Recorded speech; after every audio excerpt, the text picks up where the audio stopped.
వేమనపల్లి మండలం బీజేపీ అధ్యక్షుడు ఆత్మహత్యకు కారకులైన వారిని ఇప్పటివరకు అరెస్టు చేయకపోవడంపై ఆ పార్టీ జిల్లా అధ్యక్షుడు వెంకటేష్ గౌడ్ మండిపడ్డారు. గురువారం చెన్నూరు పట్టణంలో మీడియా సమావేశం నిర్వహించి ఆయన మాట్లాడారు. పోలీసుల నిర్లక్ష్యం కారణంగానే నిందితులు స్వేచ్ఛగా తిరుగుతున్నారని, హైకోర్టుకు వెళ్లి మరీ పిటిషన్ వేశారని మండిపడ్డారు. నిందితులు కాంగ్రెస్ పార్టీ నేతలు కాబట్టే వారిపై ఇప్పటివరకు చర్యలు తీసుకోలేదని ఆగ్రహం వ్యక్తం చేశారు.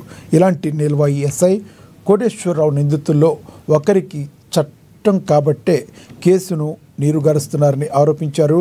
ఏటా మధుకర్ ఆత్మహత్య చేసుకునే నేటికి 7 రోజులు గడుస్తున్నప్పటికీ పోలీసులు ఇప్పటివరకు ఏ ఒక్క నిందితుడిని కూడా పట్టుకోలేదని, దానికి గల కారణాలేంటో చెప్పాలని ప్రశ్నించారు.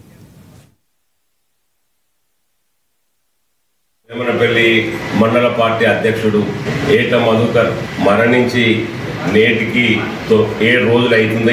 మొదటి నుంచి కూడా పోలీసుల వైఖరి సరిగా లేకపోవడం, ఈ కేసు పట్ల పక్షపాత వైఖరితోటి పోలీసులు ఉండడం సుస్పష్టంగా కనబడతా ఉన్నది.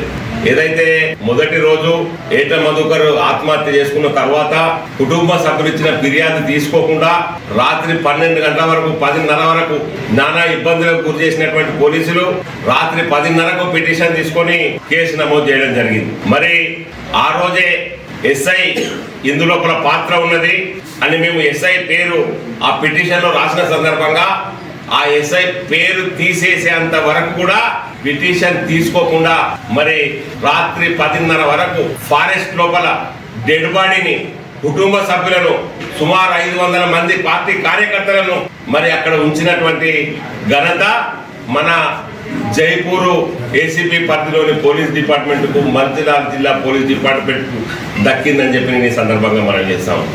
మరి ఆ రోజు పిటిషన్ తీసుకున్న తర్వాత కూడా అనేక రకాలుగా సహకరించమని కోరితే కుటుంబ సభ్యులందరూ సహకరించారు, మా పార్టీ కార్యకర్తలందరూ సహకరించారు. ఊర్లే ప్రొసీజర్ అంటే కూడా మేము ఊరుకున్నాము, చట్ట పరిధి లోపల మేము ఉండాలని చెప్పి పోలీసుల రిక్వెస్ట్ మేరకు మా నాయకులందరినీ ఒప్పించి ఊర్లే పొజిషన్ కూడా తీయకుండా ఒప్పుకొని పోలీసులకు సపోర్ట్ చేస్తే మాకు ఇచ్చినటువంటి గిఫ్ట్ ఏందయ్యా అంటే పోలీసులు ఇప్పటి వరకు కూడా నిందితులను అరెస్ట్ చేయకపోవడం.